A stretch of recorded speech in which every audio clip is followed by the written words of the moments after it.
Hey everyone, welcome to a new video. Today we are going to work with some very interesting positions I found in my social media. So let's start. This is the first one, and take a look at the board so you can understand what is going on. But what I want to highlight here is the situation of this bishop here on a2. As you can see, this bishop is blocked by these three light square pawns, and those pawns cannot move. So this bishop is very, very bad. Someone in the comments said that this is the worst bishop ever. I'm not sure if that's the worst bishop ever, but I can say that this is a very, very bad bishop, and this is something we need to avoid in our games, of course. This position is so bad for white that black doesn't really need the bishop to win. So in a position like this, black is also winning this endgame. Even when white has the extra bishop here on a2, they are going to lose here because the bishop is doing nothing. So black is going to be able to win with these two extra pawns. This is the second position. This is more like a puzzle, and you need to try to find the best move for white here. If you want, you can pause the video, but I will say it right now. The move here is queen c1, attacking the knight and improving the position of the queen, because now the queen is going to be a little more active. But this move has a problem, and the problem is that this pawn here on d4 is hanging. So black can now play knight takes d4. Before we analyze knight takes d4, let's see what happens after something like knight e7. Then a move like queen c7 is going to be very strong, attacking the knight and the pawn at the same time, and white will have an endgame with a very good advantage, and probably they will be able to win. So let's focus now on the main line, knight takes d4. In this position, white can play king d3, attacking the knight, and the only move for black, if they want to protect the knight, is going to be queen takes e5. And here there is a tactic solution. There is a forced sequence to win here some material. The right way to play here is going to be queen c8 check. Black king has to go to g7, and then we have this attraction.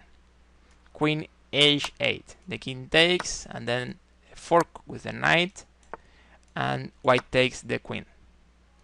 And then, surprisingly, white is winning this position, because even when they have a pawn down, look at this knight. The king is threatening the knight, and it doesn't have any square to go. Everything is controlled or blocked, so white will get the knight and will win this endgame here. So let's see the whole sequence. Queen c1, improving the queen and creating some threats. The knight takes the pawn, then king d3, attacking the knight. There's no way to protect that knight. The only way is queen takes e5, and then we have queen c8 and attraction here on h8, so we can do this fork, and then we will be able to capture the knight because there's nowhere to go. And this is the last position. White pawns advance like this. In this position, it is white to move, and white is winning. So focus and try to find the way to win here. I'm not sure if you will be able to find the solution here, to find the winning sequence, but you need to try.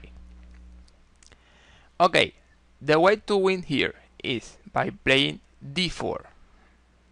The only move for black is going to be b5, and then white will play d5. Black has to play b4, and then we take the pawn. Black has to play a3, and then white plays b5. After a2, b6, and after black promotes, then this is checkmate. So let's see it again, but let me tell you why this is an interesting position. What happens here is that there is no way white can make a mistake here. Everything is a forced move, a forced sequence, and that forced sequence drives us to checkmate, white giving checkmate to black. So The only move is d4, and the only move for black is b5. The only move is d5. Black has to play this, and then we capture. Black advances. There's no option here. b5, a2, b6. Well, probably the only moment where there is an option, a small variation, is here, where black can promote to a queen or to a knight or to some different pieces, but it is going to be made in the next move anyway. So this is the video I wanted to show you today. I hope you have enjoyed it. If you liked this idea of analyzing and commenting interesting or instructive or curious positions I find in my social media, please let me know, giving me likes or commenting, and I will keep it in mind for some next videos. So that's it. Thank you for watching. Don't forget to subscribe, and see you in the next.